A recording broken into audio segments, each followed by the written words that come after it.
ओम नमो भगवते वासुदेवाय।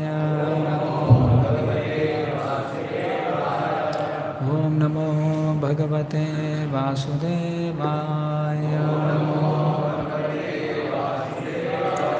ओम नमो भगवते वासुदेवाय। तो आज हम पढ़ रहे हैं स्कंद 11 अध्याय 3 श्लोक क्रमांक 17। श्रीराजोवाच यथेतामैश्वरीं मायां दुस्तराम् अकर्तात्मभिः तरन्ति अञ्जः स्थूलधियो महर्ष इदम् उच्यताम्। श्रीराजोवाच यथेतामैश्वरीं मायां दुस्तराम् अकर्तात्मभिः तरन्ति अञ्जः स्थूलधियो महर्ष इदम् उच्यताम्। श्रीराजोवाच यथेतामैश्वरीं मायां दुस्तराम् अकर्तात्मभिः तरन्ति अञ्जः स्थूलधियो महर्ष इदम् उच्यताम्।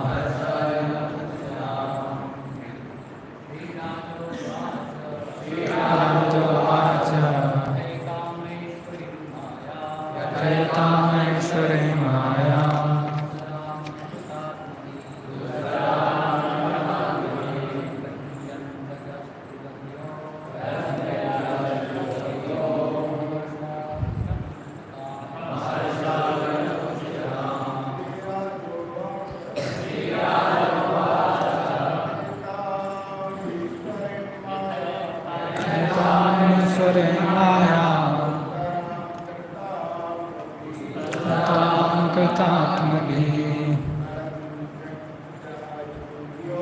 तरन्ति अञ्जः स्थूलधियो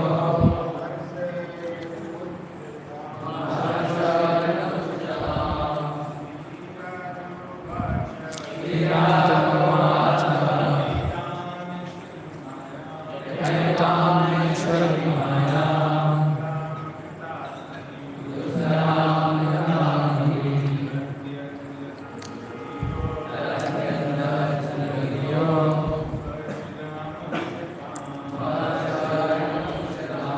शब्दानुवाद तथा तात्पर्य।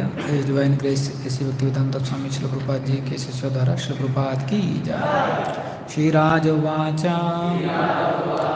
राजा निमि ने कहा, यथा जिस तरह एताम यह ऐश्वरी भगवान की माया को दुस्तरा दुर्लभ अकृत आत्म भी जो आत्म संयमी नहीं है उनके द्वारा तरंती पार कर जाते हैं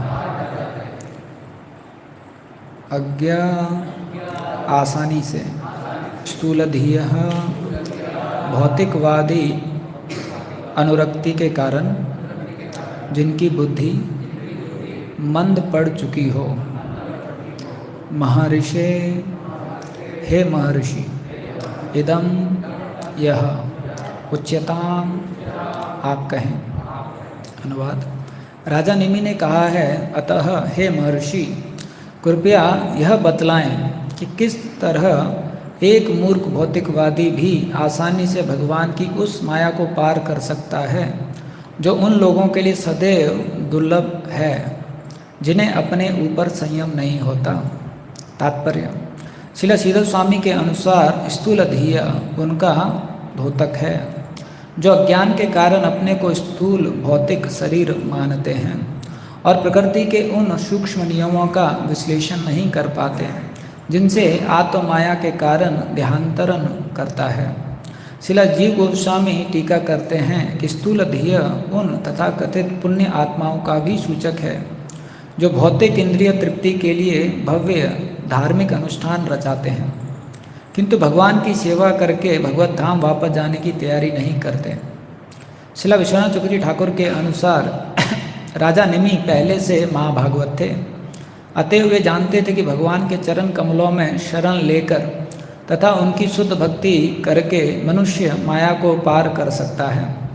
इसलिए राजा उन लोगों के यथार्थ प्रश्न पूछ रहे थे जो भ्रमवश अपने को महान पंडित समझते हैं, किंतु वास्तव में भौतिकवादी सकाम कर्मों में लिप्त रहने के कारण माया में अधिकाधिक फंसते जाते हैं।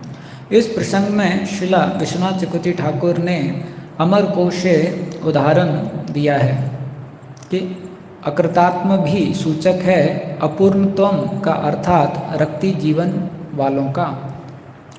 हर जीव का नित्य संबंध परम पुरुष कृष्ण से है। कृष्ण को अपना नित्य स्वामी, घनिष्ठ मित्र, प्रिय संतान तथा माधुर्य प्रेम का लक्ष्य समझकर प्रेम किया जा सकता है। हाँ, ऐसे भावों को कभी भी सामान्य भौतिक भावावेशों से मिलाना नहीं चाहिए जो आध्यात्मिक रस या संबंधों के विकृत प्रतिबिंब होते हैं। हम भौतिक जगत में इन्हीं दास्य, साख्य, वात्सल्य तथा माधुर्य रसों का आस्वादन करने का यत्न करते हैं, किंतु ऐसे मनोभावों का स्थान नश्वर भौतिक शरीर होता है जो प्रकृति के नियमों द्वारा तुरंत नष्ट हो जाता है। इन प्रेम उद्गारों को परम पुरुष कृष्ण के आध्यात्मिक शरीर की ओर निर्दिष्ट करना चाहिए जो समस्त सौंदर्य तथा दिव्य आनंद के आगार हैं। जिसने अपने प्रेम को कृष्ण की ओर उन्मुख करने की कला नहीं सीखी वह अपूर्ण है, अर्थात उसका जीवन अंततः रिक्त है। श्रील विश्वनाथ चक्रवर्ती ठाकुर के अनुसार जिसका जीवन अपूर्ण होता है, अर्थात जिसकी बुद्धि विस्तृत अनुभव के अभाव के कारण पंगु है, उसे भी मंदधि कहा गया है। शुद्ध वैष्णव राजा निमि इतने दयालु थे कि उन्होंने पूछा, भला पंगु बुद्धि वाले ऐसे लोग सरलता से माया को कैसे पार कर सकते हैं, क्योंकि वे स्वभाव से आध्यात्मिक मामलों में अत्यंत आलसी होते हैं। ओम ज्ञानत्रमन्धस्य ज्ञानाञ्जनशलाकया चक्षुरुन्मिलितं येन तस्मै श्रीगुरवे नमः। श्रीचैतन्यमनोभीष्टं स्थापितं येन भूतले स्वयं रूपा कदा मह्यं ददाति स्वपदान्तिकं। वन्देऽहं श्रीगुरो श्रीयुतापदकमलं श्रीगुरुवैष्णवांशं श्रीरूपां सागरजातां सहगना रघुनाथान्वितं तं सजीवं सावधूतं परिजनसहितं कृष्णचैतन्यदेवं श्रीराधा कृष्णपादां सहगना ललिता श्रीविशाखान्वितांश नमां विष्णुपादाय कृष्णपृष्ठाय भूतले श्रीमते भक्तिवेदान्तस्वामी इति नामिने। नमस्ते सरस्वती देवे गौरवाणी प्रचारिणे निर्विशेष शून्यवादी पाश्चात्यदेशतारिणे। नमो महावदन्याय कृष्ण प्रेम प्रदायते कृष्णाय कृष्ण चैतन्य नामने गौरतसे नमः। हे कृष्णा करुणा सिंधो दीनबंधो जगत्पते गोपेश गोपिका कांत राधा कांत नमस्तुते। तत्कांचन गौरांगी राधे वृंदावनेश्वरी वृषभानुसुते देवी प्रणमामि हरिप्रिये। वाञ्छाकल्पतरुभ्यश्च कृपासिन्धुभ्येव च पतितानां पावनेभ्यो वैष्णवेभ्यो नमो नमः। जय श्री कृष्ण चैतन्य प्रभु नित्यानंद श्री अद्वैत गदाधर श्रीवासादि गौर भक्तवृंद। हरे कृष्णा कृष्णा कृष्णा हरे हरे, हरे राम हरे राम राम राम हरे हरे। हरे कृष्णा। तो हम सभी भक्तों का आशीर्वाद चाहेंगे, जिससे कि इसके ऊपर चर्चा कर सकें भगवान की प्रसन्नता के लिए और अपने शुद्धिकरण के लिए, खास करके हिज ग्रेस प्रेमानंद प्रभु और बाकी सभी भक्तों से। तो ये बहुत सुंदर प्रसंग है श्रीमद् भागवतम का। और इस श्लोक पे चर्चा करने से पहले थोड़ा सा दोहराएंगे। तो जो निमि महाराज हैं वो जब नवयोगेंद्र को मिलते हैं तो 9 नवयोगेंद्र हैं और निमि महाराज 9 सवाल पूछते हैं और एक एक नवयोगेंद्र एक एक सवाल का जवाब देता है। तो किसी को याद है पहला सवाल क्या था? हाँ क्या? हाँ, तो पहला सवाल जो है राजा ने पूछा था कि मानवता के लिए सबसे सर्वश्रेष्ठ चीज़ क्या है, और उसके उत्तर में ये जवाब दिया गया था कि भक्ति जो है वो सर्वश्रेष्ठ चीज़ है। और फिर भक्ति की व्याख्या बताई गई थी कि किस प्रकार से भक्ति जो है वो आसान है, किस प्रकार से भक्ति जो है कोई भी कर सकता है, किस प्रकार से अगर कोई थोड़ा सा भी भक्ति करता है तो उसको कितना महान फल मिलता है। इस प्रकार से बहुत सारे श्लोकों में भक्ति के बारे में बताया गया था। उसका दूसरा सवाल याद है किसी को? हाँ, दूसरा सवाल ये पूछा गया था कि आप हमें अलग अलग स्तर पे जो भक्त हैं उनके बारे में भी बताइए। तो कनिष्ठ, मध्यम और उत्तम के बारे में बताते हैं और अंत में करीबन 10 श्लोक में उत्तम अधिकारी के लक्षणों की व्याख्या करते हैं, क्योंकि आचार्यगण लिखते हैं तात्पर्य में उत्तम अधिकारी को पहचानना सबसे ज़्यादा ज़रूरत है। उनका जो संग है वो भक्ति जीवन के लिए बहुत महत्वपूर्ण है। फिर तीसरा सवाल क्या पूछते हैं? हाँ, तीसरा सवाल पूछते हैं कि आपकी माया शक्ति क्या है, उसके बारे में बताइए। तो फिर वो जो है सृष्टि के थोड़ा रचना के बारे में बताते हैं, कैसे तत्व निर्माण होते हैं, कैसे 3 गुणों के माध्यम से और जो हमारा मन बुद्धि अहंकार है उसके माध्यम से जीव जो है इस धरातल में है। और अब ये चौथा सवाल पूछ रहे हैं। तो जो ये 9 सवाल हैं उसमें जो सबसे महत्वपूर्ण सवाल है वो ये सवाल है जो आज पूछ रहे हैं। तो बाकी जितने भी सवाल हैं उसमें भगवान की व्याख्या है, माया की व्याख्या है, भक्ति की व्याख्या है, लेकिन ये सवाल है उसमें राजा पूछ रहे हैं कि किस प्रकार से मेरे जैसा अधम व्यक्ति भी इस माया को पार कर सकता है। और ये जो सवाल का जवाब है ये भी आने वाले करीबन ऑलमोस्ट 13-15 श्लोकों में जो है नवयोगेंद्र इसका जवाब देते हैं।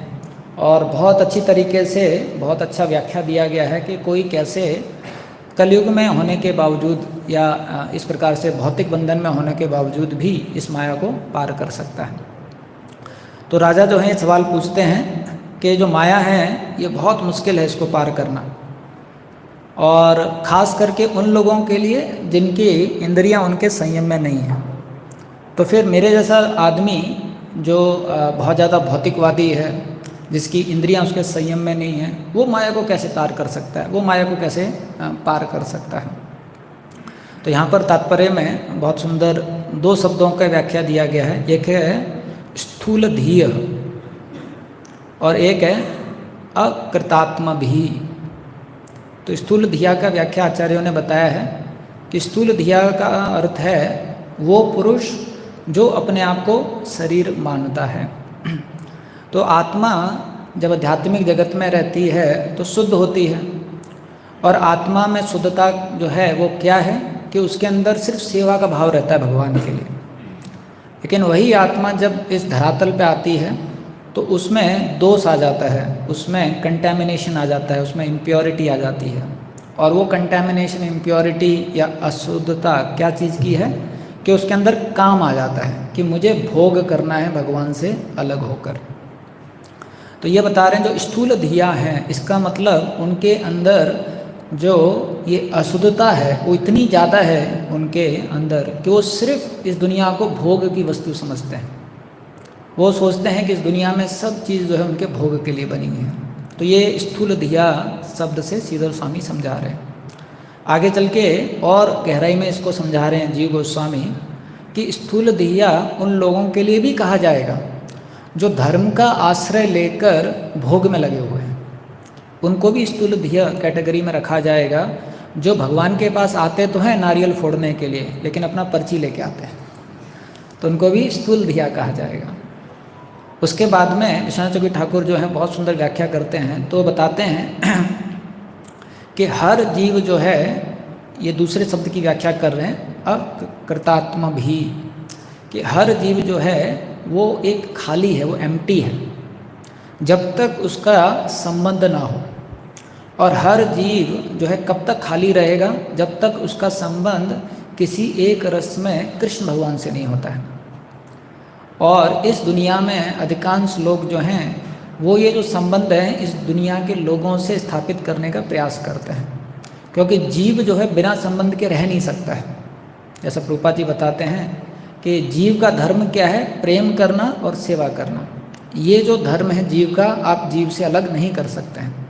लेकिन यही जब प्रेम करना और सेवा करना हम कथा कथित यहाँ के लोगों की करते हैं, तो हम उस बंधन में और फंस जाते हैं। और जो वो संबंध होता है वो हमको आनंद देने की जगह दुख और देता है।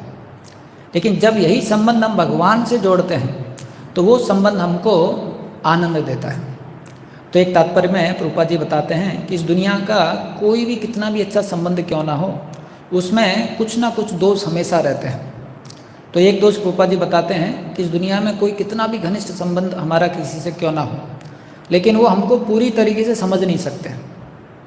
इसलिए हो सकता है किसी का 30 साल शादीशुदा जीवन हो, लेकिन 30 साल के बाद में भी पत्नी पति को बोलेगी कि तुम मुझे कभी समझ नहीं पाए, और पति पत्नी को बोलेगा कि तुम मुझे कभी समझ नहीं पाए, क्योंकि हम एक दूसरे को समझ नहीं सकते हैं, क्योंकि हम जो हैं बहुत छोटे हैं, हम अणु हैं। लेकिन जब हमारा संबंध भगवान से जुड़ता है, भगवान ऐसे व्यक्ति हैं जो हमको हमसे ज़्यादा समझ लेते हैं। आप देखिए, अगर इस दुनिया में हमको एक व्यक्ति भी मिले जो थोड़ा सा हमको समझ लेता है तो उससे ही कितना अच्छा लगता है। जैसे मानो आपको भी यहाँ पर बैठे प्यास लग रही है और पीछे से कोई व्यक्ति एक गिलास पानी का लेके आए, और मानो कि आपको मन कर रहा है कि थोड़ा नींबू पानी होता तो और अच्छा है, और वो एज इट इज़ जितना आपको ठंडा चाहिए, जितना आपको मीठा चाहिए, जितना उसमें नींबू चाहिए, उतना ही लेके आता है, और आपके सामने बोलता है प्रभु आपको प्यास लग रही थी ना, नींबू पानी चाहिए था ना। तुरंत आपको कैसा लगेगा, अरे कैसे पता चल गया तुमको, यही तो चाहिए था। तो ये सिर्फ भगवान जो है वो कर सकते हैं।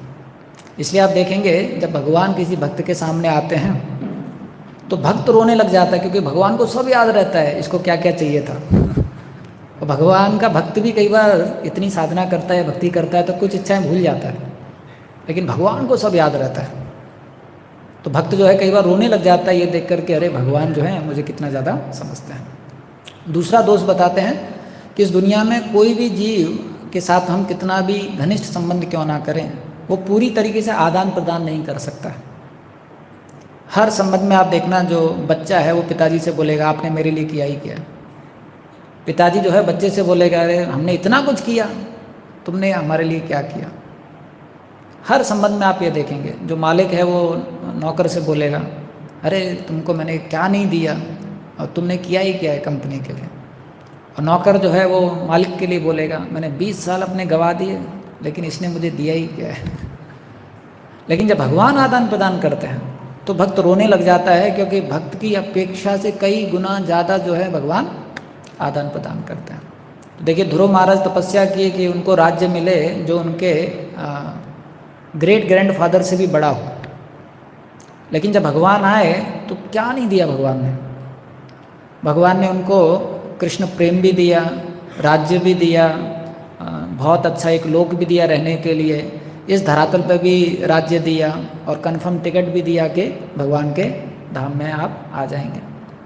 तो जब भगवान आदान प्रदान करते हैं तो जीव के अपेक्षाओं से कई गुना ज़्यादा होता है। तो इसलिए भगवान का जब आदान प्रदान एक जीव देखता है तो वो फिर जो है बहुत वो हो जाता है। तीसरा गुण भगवान का प्रभुपाद जी बताते हैं कि कुछ भी हो जाए संबंध में, भगवान जो है कभी भी जीव को रिजेक्ट नहीं करते हैं।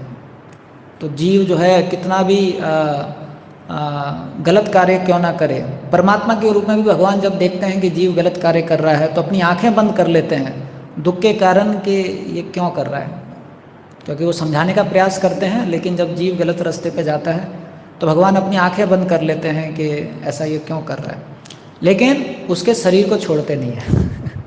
अगर मानो हम किसी के शरीर में परमात्मा के रूप में भगवान हमको भेज दें और वो व्यक्ति हमारे अनुसार काम नहीं कर रहा है, 3-4 बार हो गया ऐसा, तो 5वीं बार हम उसका शरीर छोड़ के चले जाएंगे कि तुम मरो जाके। लेकिन भगवान ही परमात्मा के रूप में रह सकते हैं, न्यूट्रल रहते हैं और आशा करते हैं कि कब ये मेरी तरफ झुकेगा मुड़ेगा ऐसा। तो इसलिए जो प्रभुपाद जी बताते हैं कि सिर्फ भगवान के साथ जो संबंध है वही सेटिस्फाइंग रिलेशनशिप रहता है। जब भगवान के साथ हमारा संबंध होता है तो उसी में संतुष्टि मिलती है और उसी में ही आनंद का आस्वादन होता है। तो यहाँ पर विश्रांत चौकी ठाकुर बता रहे हैं कि यही जीवन का लक्ष्य है।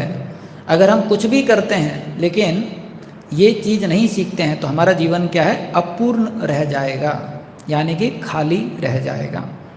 और बताते हैं जो लोग जिनका जीवन इस प्रकार से खाली हो जाता है, अर्थात कृष्ण से वो संबंध नहीं जोड़ पाते हैं, उनको भी मंदधीर कहा गया है। उनको भी हिंदी में जो ट्रांसलेशन है वो है कि पंगु कहा गया है। पंगु का अर्थ उतना ज़्यादा समझ में नहीं आ रहा है, लेकिन मंद समझ गए आप लोग, लेजी या ढीला या डल ऐसा, हाँ, संकीर्णवादी, तो इस प्रकार से कहा गया है। तो इसलिए जो भक्त का जीवन है उसमें भगवान के लिए प्रेम उजागर करना, भगवान से जो संबंध है उसको विकसित करना, ये जीवन का लक्ष्य है। और इसको विकसित करने के लिए जो है, जो पहला श्लोक निमि महाराज जी ने पूछा था कि सर्वश्रेष्ठ चीज़ क्या है मानव के लिए, तो वो बताया गया है, वो है भक्ति।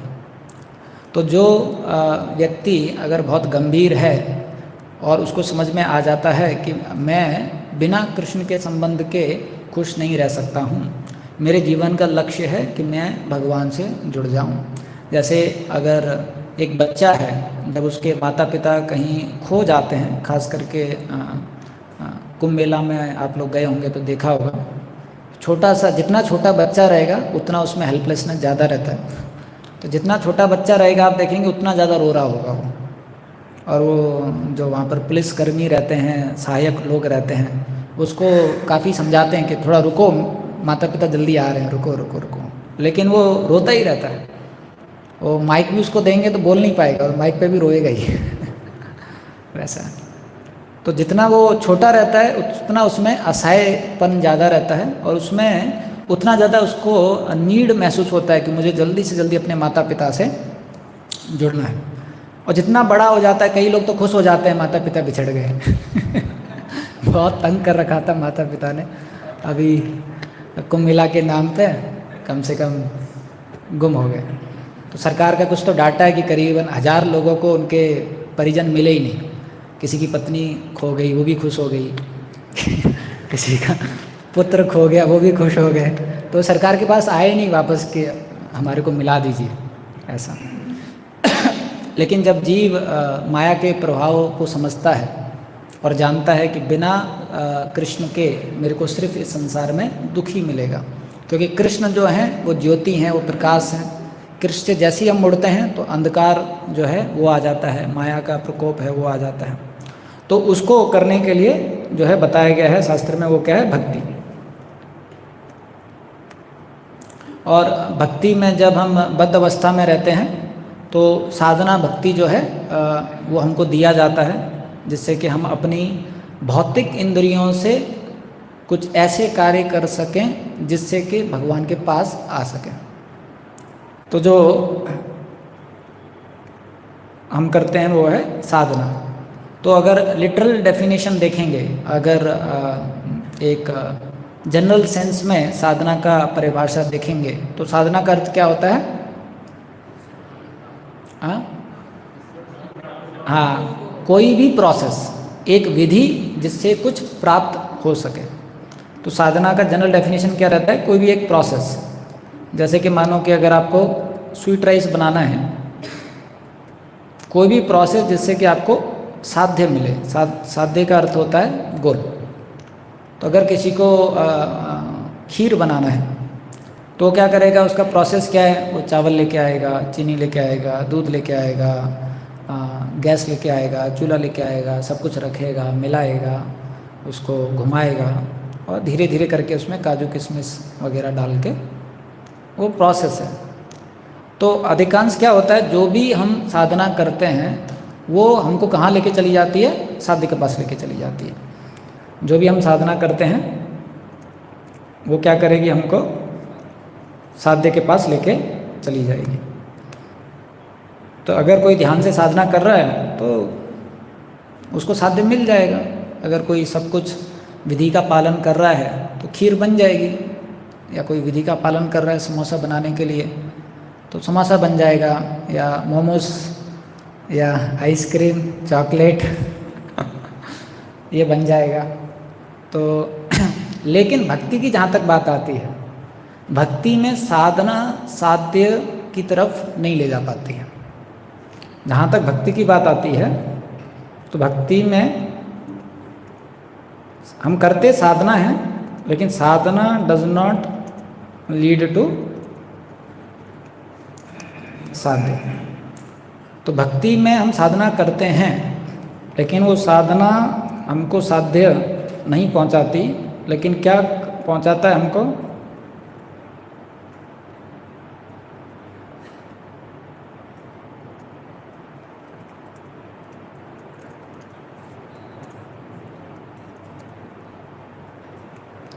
तो साधना से साध्य नहीं मिलता है भक्ति में, भगवान की कृपा से साध्य मिलता है, ये फर्क है।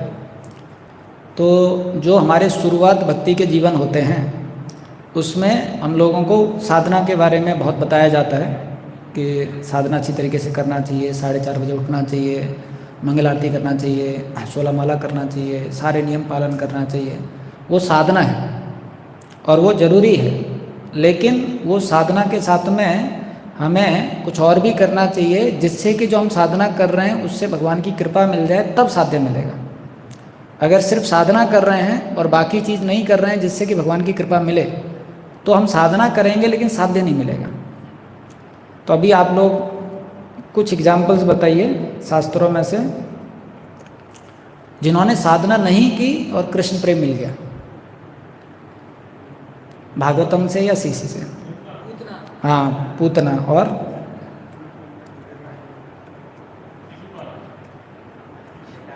वो तो जय विजय बैकग्राउंड है, जटायु। और हाँ, अमोघा, अमोघा, हाँ, कालिया और अघासुर।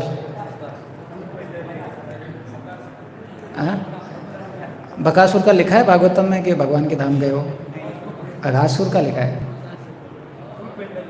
हाँ, फ्रूट वेंडर लेडी।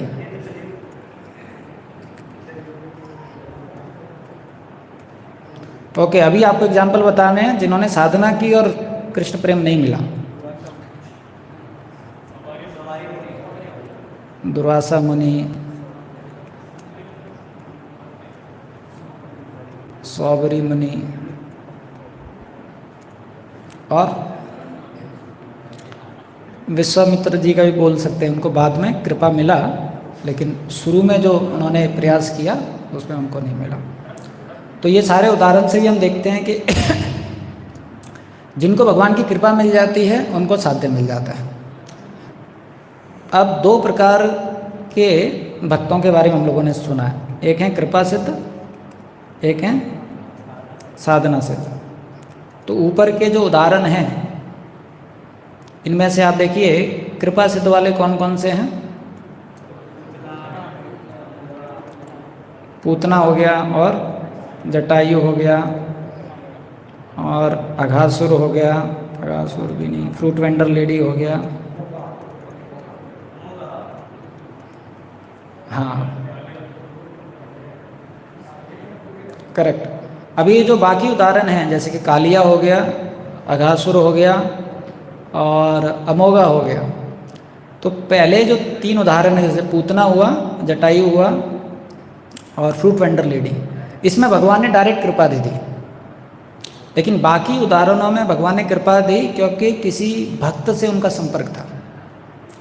तो जैसे कि अमोघा के बारे में भगवान पहले ना खुश थे, लेकिन फिर जब भगवान जो हैं गोपीनाथ आचार्य से पूछते हैं कि अरे सरभट्टाचार्य का क्या हुआ, तो गोपीनाथ आचार्य बोलते हैं प्रभु आप वहाँ से घर से चले गए और वो अमोघा ने ऐसा बोला था आपको।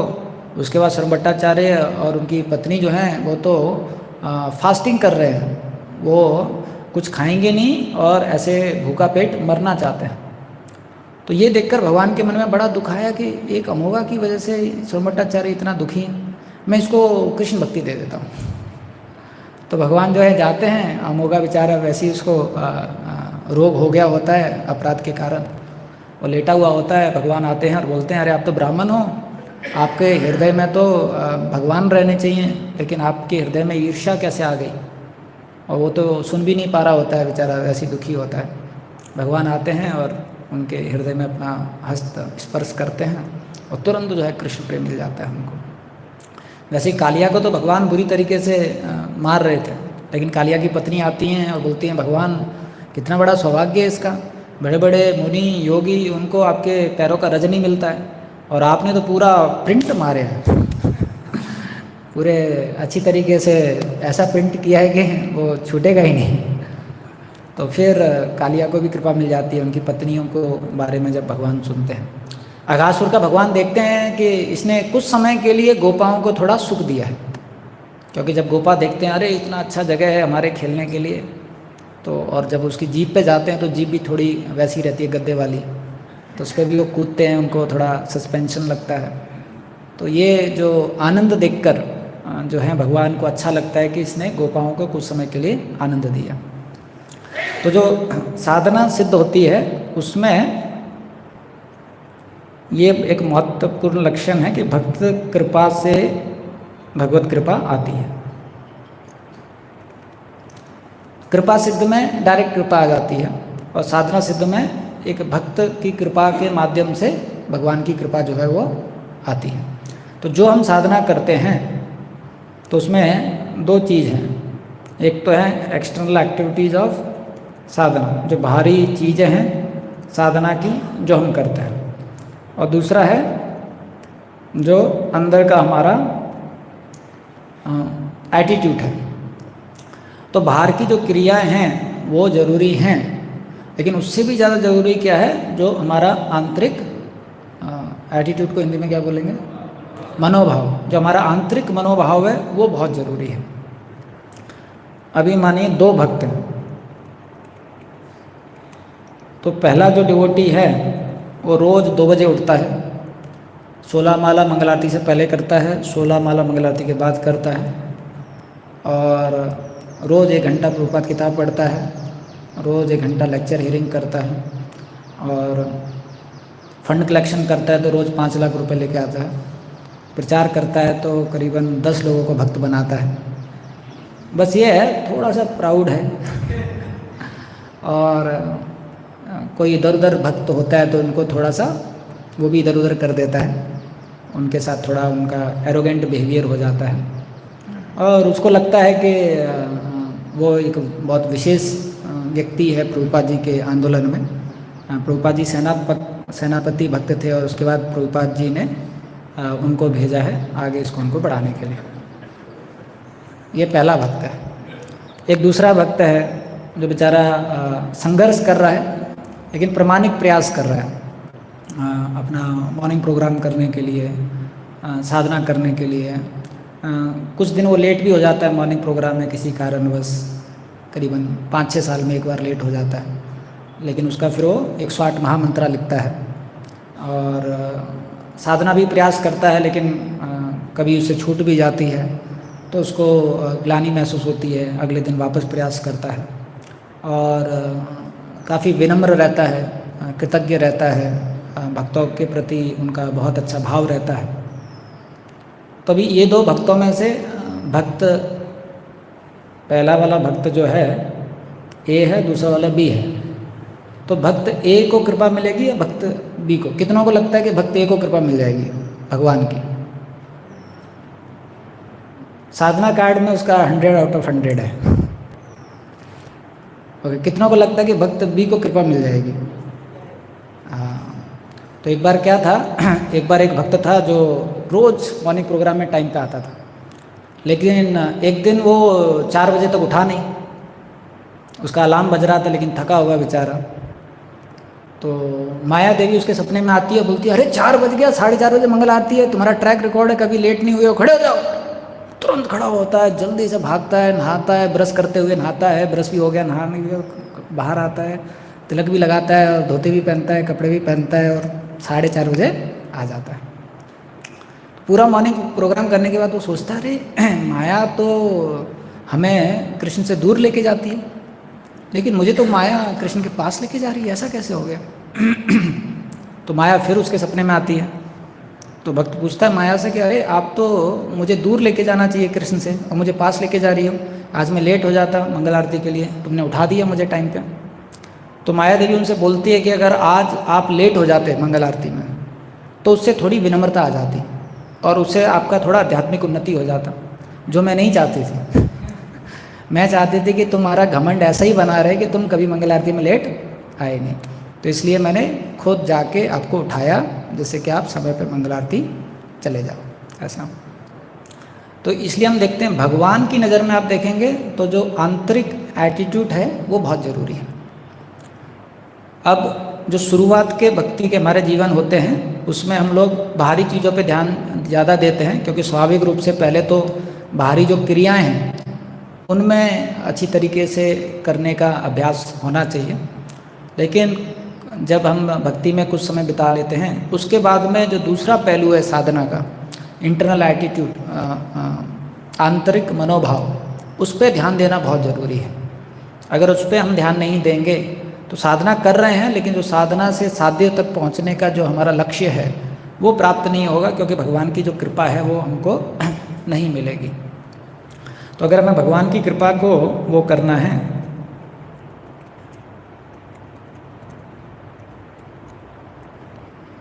तो उसके लिए हमको his divine grace Shri Bhaktivedanta Swami Srila Prabhupada ji को क्या करना पड़ेगा? फॉलो करना पड़ेगा। तो इसमें एच का मतलब है ये 5 मुख्य एटीट्यूड हैं जो प्रभुपाद जी बताते हैं भक्त में होने चाहिए।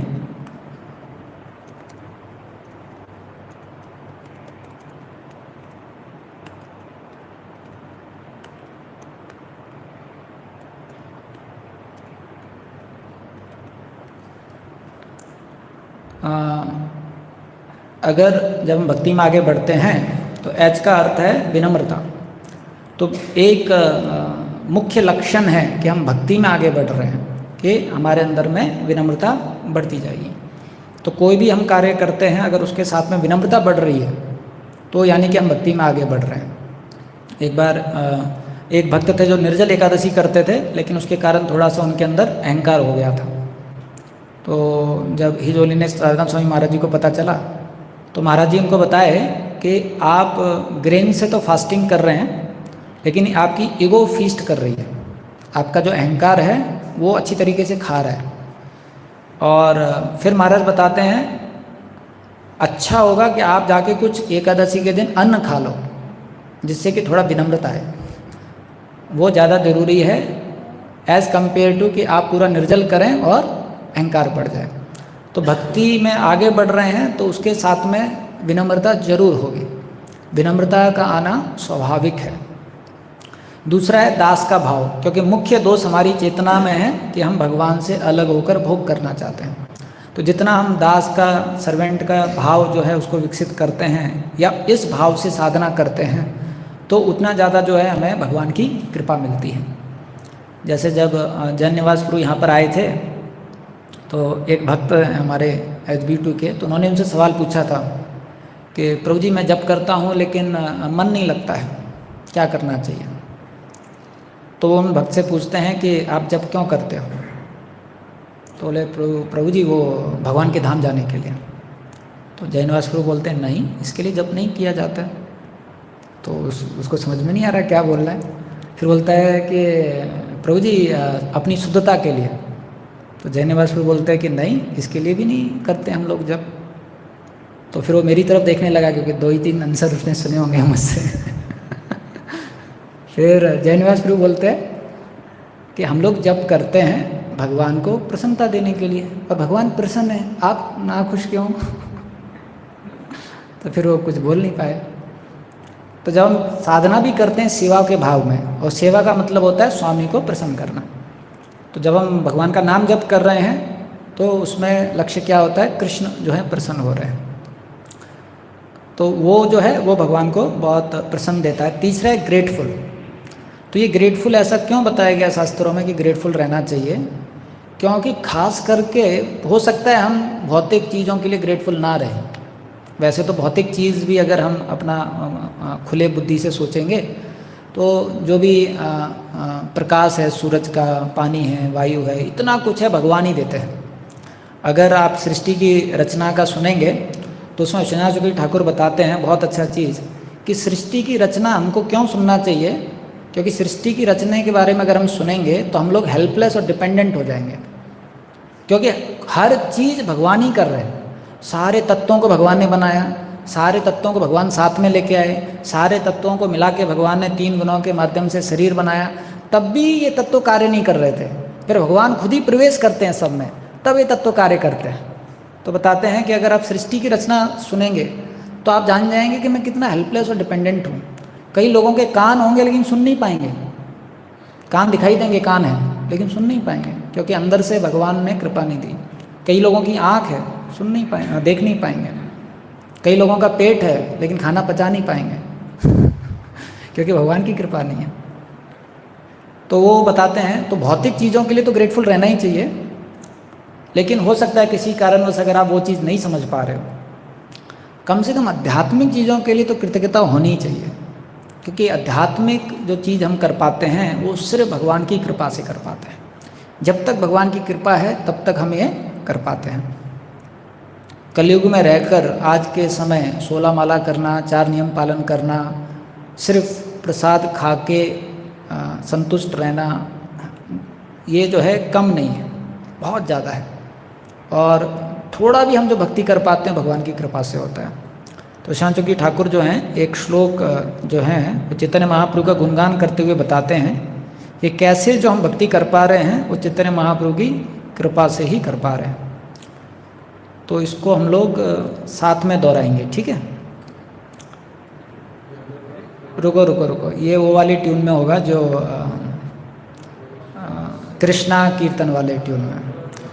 हृदवप्रे नव भक्ति सस्य वितते संजीवनी स्वगमा रंभे काम तप्त उदमनी विश्वापकोलाशिनी दूरान्मे मरुशाखिनोऽपि सरसि भावाय भूयात प्रभु श्री चैतन्य कृपा निरंकुश माधुर्य कादम्बिनी। तो बहुत सुंदर है। तो इसमें बताते हैं जो श्री चैतन्य महाप्रभु की कृपा है वो कैसी है, निरंकुश है। तो निरंकुश का अर्थ होता है कि अनरिस्ट्रिक्टेड है। इसका अर्थ ये होता है कि चैतन्य महाप्रभु की कृपा सबके लिए है। कोई भी ऐसा व्यक्ति नहीं है जिसको चैतन्य महाप्रभु की कृपा नहीं पहुंचेगी, तो वह निरंकुश। और इसमें बता रहे हैं कि 3 स्तर पे चैतन्य महाप्रभु की कृपा है। तो पहला जो शब्द है ये हृदय वप्रे। तो हृदय वप्रे का अर्थ होता है, हृदय मतलब कि चित्त, और जो हृदय है इसी में सारे हमारी इच्छाएं होती हैं। तो ये बताया गया नव भक्ति सस्य वितते संजीवनी। तो चैतन्य महाप्रभु की कृपा के 3 स्तर हैं। तो जैसे बारिश होती है, शुरू में बारिश हल्की होती है, तो पहला कृपा है चैतन्य महाप्रभु का। फिर बारिश थोड़ी तेज हो जाती है, ये चैतन्य महाप्रभु का दूसरा कृपा है। और फिर बारिश जो है बहुत धुआंधार हो जाती है, वो चैतन्य महाप्रभु की तीसरी कृपा है। तो पहली कृपा क्या बताया, जब हल्की बारिश हो रही है तो बताते हैं वो बारिश जो है हमारे हृदय में जो नवविधा भक्ति की इच्छाएं हैं उसको बढ़ाती है। तो इसलिए बताया गया नव भक्ति सस्य वितते संजीवनी ससजीवनी। अब कोई बोल सकता है कि अरे जब अगर इच्छा है ही नहीं हृदय में, वो बीज ही नहीं है हृदय में नवविधा भक्ति का, और बारिश हो रहा है, तो फिर वो नवविधा भक्ति के बीज बढ़ेंगे कैसे? नहीं बढ़ेंगे। तो विश्वनाथ चक्रवर्ती ठाकुर बताते हैं चैतन्य महाप्रभु की कृपा ऐसी है कि बारिश के साथ में बीज भी आते हैं। जब बारिश होगी तो क्या आएंगे? बीज भी आएंगे। आपके हृदय में बीज नहीं है तो भी कोई दिक्कत नहीं है, वो बारिश के साथ बीज आएंगे और नवविधा भक्ति के लिए आप आकर्षण महसूस करेंगे। तो इसलिए आप कई बार देखना जब भक्त लोग हरिनाम के लिए जाते हैं तो कई लोग बिल्कुल नए होते हैं, लेकिन वो भी जब हरिनाम को देखते हैं तो हरे कृष्णा बोलने लग जाते हैं। क्यों? क्योंकि चैतन्य महाप्रभु की कृपा ऐसी है। एक वक्त बता रहे थे कि वो चाइना में थे, तो चाइना में एक व्यक्ति था जो एक हाथ से जो कुत्ते का टांग होता है मांस का, वो ऐसे मुंह में डाला हुआ था और दूसरे हाथ में दारू का बोतल था। और भक्त लोग जब हरिनाम कर रहे थे तो मांस का टुकड़ा निकाल के हरे कृष्णा ऐसे कर रहा था।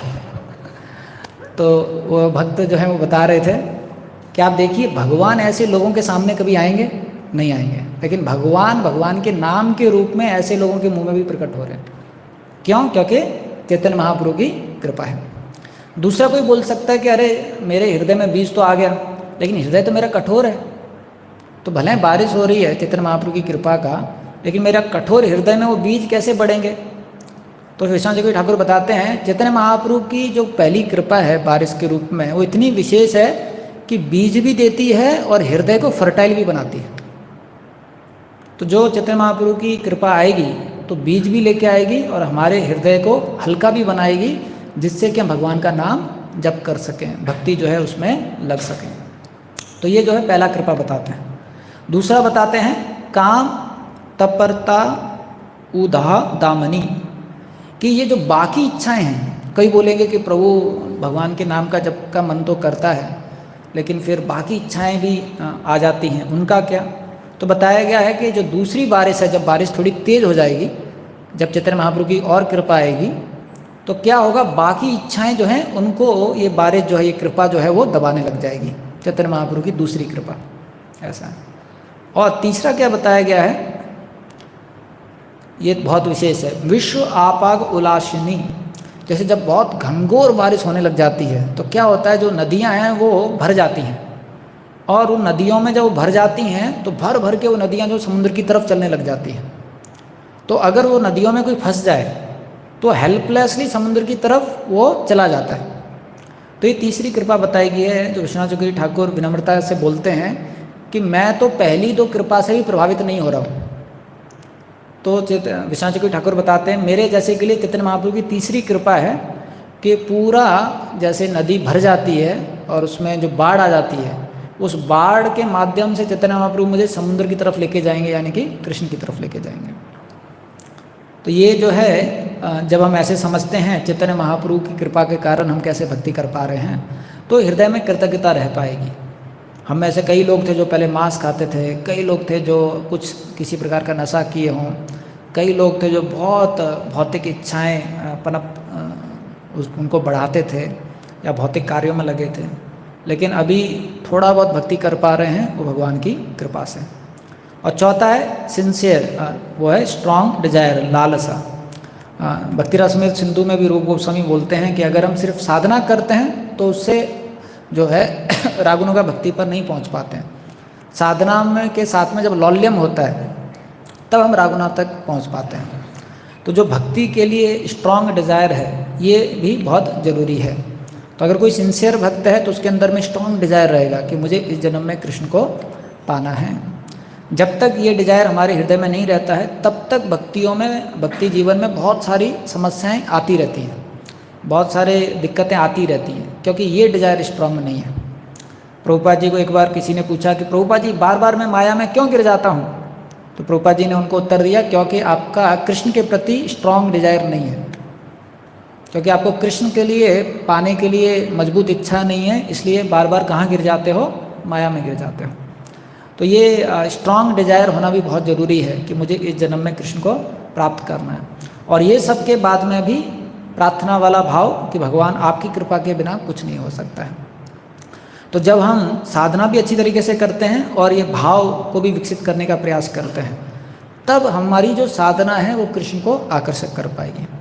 तो जो नियोफाइट सोसाइटी रहता है उसमें जो पहला एस्पेक्ट है उसी पे जोर दिया जाता है, जो भारी चीज़ है साधना का। लेकिन जब सोसाइटी ग्रोन अप होता है तो उसमें उनके साथ में इन पे भी जोर दिया जाता है कि जो बाकी पहलू हैं वो भी बहुत ज़रूरी है। कई बार हम देखते हैं संस्था में कोई बाहरी रूप से कुछ करता है तो लोग उसकी प्रशंसा बहुत करते हैं, अरे बहुत बड़ा सेवा कर दिया, अरे बहुत अच्छी तरीके से ये करता है। लेकिन कई बार वो आंतरिक पहलुओं में काफ़ी कमज़ोर हो, लेकिन कई बार जो है इन पे उतना जोर नहीं दिया जाता है। तो अगर इन पे ज़्यादा जोर नहीं दिया जाता है तो फिर जो है भक्त लोग जो हैं उनको भक्ति में उतना ज़्यादा उनका विकास नहीं हो पाता है। तो अगर लेकिन इन पे भी जोर दिया जाता है तो फिर वो भक्ति में विकास कर पाते हैं।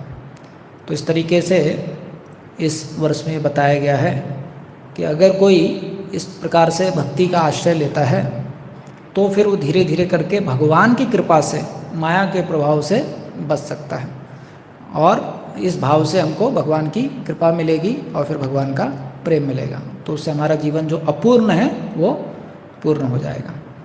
हरे कृष्ण। तो यहीं पर हम विराम देंगे। श्रील प्रभुपाद की जय। किसी का कोई सवाल है तो पूछ सकते हैं।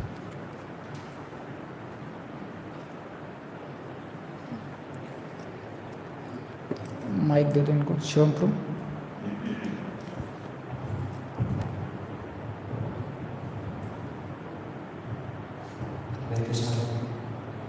वो आपने जो बताया था सारा, जो दैत्य लोग थे तो उनको भगवान मार देते थे, तो लोग चले जाते थे उनके धाम में, वो उनके धाम जाते थे ना। तो मुझे अभी मैंने कल पढ़ा था कि तो बात उसमें बताते हैं कि जो भगवान इनको मार देते हैं तो लोग भगवान के धाम चले जाते हैं, नहीं वहाँ चले जाते हैं। जैसे जो तपस्वी लोग ये सब करते हैं वो लोग जहाँ पे शांत रहता है वहाँ पे जाते हैं ना, वो कौन सा लोग। आपका सवाल क्या है? तो वो भी वहाँ चले जाते हैं। तो पूर्वा जी बोल रहे थे कि जैसे ये तपस्वी लोग तपस्वी कर रहे हैं या जो भी कर रहे हैं, क्या लोग ध्यान लगा रहे हैं ब्रह्म ज्योति में। हाँ, ब्रह्म ज्योति में चले जाते हैं। तो भगवान को कहते हैं पूर्वा जी तो ये ब्रह्म ज्योति चले गए, लेकिन कि भगवान किसी अगर राक्षस को मार देते हैं वो भी ब्रह्म ज्योति चला जाता है, लेकिन भक्त जो रहता है उसके लिए स्पेशल रहता है वो। तो भी यहाँ पे इन्होंने मार दिया तो वो भी दो लोग चले गए, इसमें भी दो लोग चले गए। एक एग्जाम्पल और भी तो हुआ कि कोई हमारा दुश्मन रहता है तो नहीं, वो ठीक है। आपका सवाल क्या है? तो भी कि वो भी दो लोग चले गए, राजा भी भक्त भी वहीं चले जाएंगे, तो क्या है? हाँ, तो ये एक बार गौरांग दर्शन को यहाँ पर आए थे तो बता रहे थे कि अगर आपको उस तरीके से बनना है तो उतना बड़ा राक्षस बनना पड़ेगा। बीच में रह गए तो नरक में चले जाओगे। अगर उस कैलिबर का राक्षस बन जाओ कि भगवान स्वयं आए तो कृपा मिल सकती है। दूसरा चीज़ प्रभुपाद जी बताते हैं, युद्ध भूमि में जो राक्षसगण थे तो जो लोग मरे और मरते समय जिन्होंने भगवान की सराहना की कि अरे कृष्ण कितने सुंदर हैं, काश मैं इनकी तरफ से लड़ता, तो वो भगवान के धाम चले गए। जो मरते समय भगवान को इस तरीके से बोला, अरे सब ये कान्हा, सब ये इसकी वजह से हुआ है, ये जो भैरूपी या कृष्ण है, वो ब्रह्म ज्योति में गए। फिर विश्वनाथ चक्रवर्ती ठाकुर बोलते हैं लेकिन बिना भक्ति की कृपा से तो भगवान की कृपा मिलती नहीं है, तो इन लोगों को भगवान की कृपा कैसे मिल गई? तो बोलते हैं क्योंकि अर्जुन ने उनके पहले शरीर भेजे थे अपने तीरों से, तो वो अर्जुन की कृपा थी और फिर भगवान की कृपा मिल गई। ठीक है।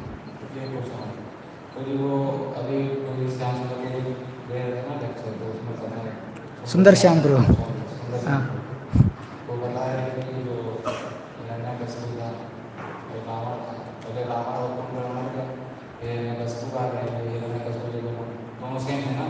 यस।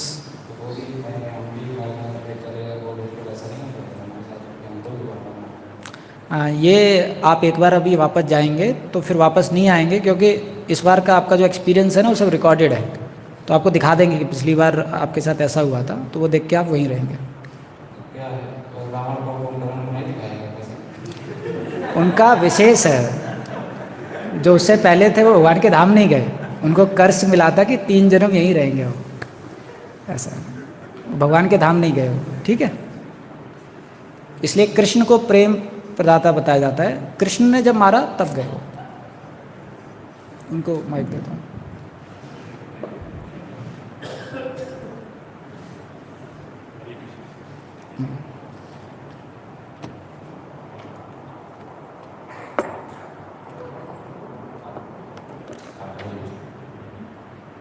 प्रभु जी हरे कृष्ण।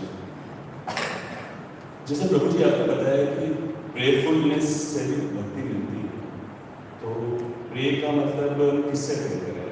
जैसे तुलसी महारानी का जिक्र आता है कि भक्ति में यदि हमें जल्दी कृपा प्राप्त करनी है तो तुलसी महारानी की कृपा होनी चाहिए, भक्तों की कृपा होनी चाहिए।